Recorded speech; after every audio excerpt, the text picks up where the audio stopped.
నేను మీ ద్వారా ముఖ్యంగా బట్టి విక్రమార్క గారి అధ్యక్ష, ఆయన ఖమ్మం జిల్లాకు 3 మంత్రులు దర్శక 3 అధ్యక్ష. ఏమొచ్చినా అక్కడికే పోతున్నాయి అంటారు బయట టాకు. ఏదొచ్చినా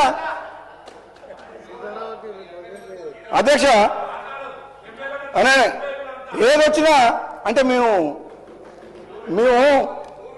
అధ్యక్ష అధ్యక్ష ఒక మాట అధ్యక్ష, ఈ తెలంగాణ ఉద్యమం నడిచింది 60 ఏళ్ల పోరాటం ఈ తెలంగాణ ప్రజల ఆత్మగౌరవం కోసం. తెలంగాణ ప్రజలు కోరుకుంది ఆకలినైనా తట్టుకుంటారు, ఆకలినైనా చంపుకుంటారు, ఆకలికైనా ఓర్చుకుంటారు, కానీ ఆత్మ గౌరవం కోసం బతుకుతారు అని చెప్పి ఈ తెలంగాణ ఉద్యమం నడిచింది అధ్యక్ష. మేము శాసనసభ్యులం ఎంతో మంది మీ తెలంగాణ ఉద్యమం ఉన్నప్పుడు మా సొంత పార్టీని ఎదిరించి కూడా పార్లమెంట్లో తెలంగాణ గొంతు వినిపించి తెలంగాణ తీసుకొచ్చినాం అధ్యక్ష. మాకుండదా అధ్యక్ష? మమ్మల్ని ఎన్నుకున్న ప్రజలు, మాకు ఓటేసి గెలిపించిన ప్రజలు ఎంపీగా ఎమ్మెల్యేగా గెలిపించినప్పుడు వాళ్ళు అడుగుతుంటే వాళ్ళకు న్యాయం చేయాల్సిన బాధ్యత శాసనసభ్యునిగా నా మీద ఉండదా అధ్యక్ష?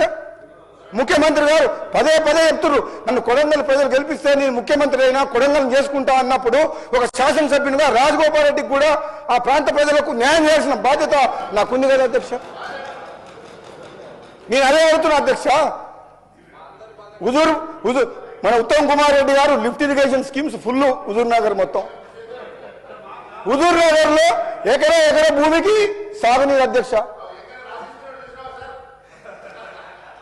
హుజూర్ నగర్ లో ఎకరానికి చిన్న లిఫ్ట్లు 5,000 ఎకరాలు అంటే ఒక లిఫ్ట్ పెడతారు అధ్యక్ష.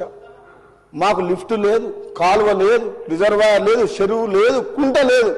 ఏమనాలి అధ్యక్ష? మేము మునుగోడు నియోజకవర్గ ప్రజలు నన్ను ఎన్నుకున్న ప్రజలకు ఏం చెప్పాలి అధ్యక్ష? మాట్లాడే చేత కాదా నాకు?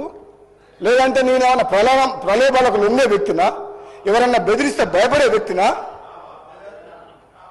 దేనికి భయపడని వ్యక్తిని, ప్రలోభాలకు లొంగని వ్యక్తిని మన ప్రభుత్వం ఉండి శాసనసభ్యునిగా నా ప్రాంతానికి అన్యాయం జరుగుతుంటే నేను మాట్లాడకుండా ఉండడం నేరం అధ్యక్ష.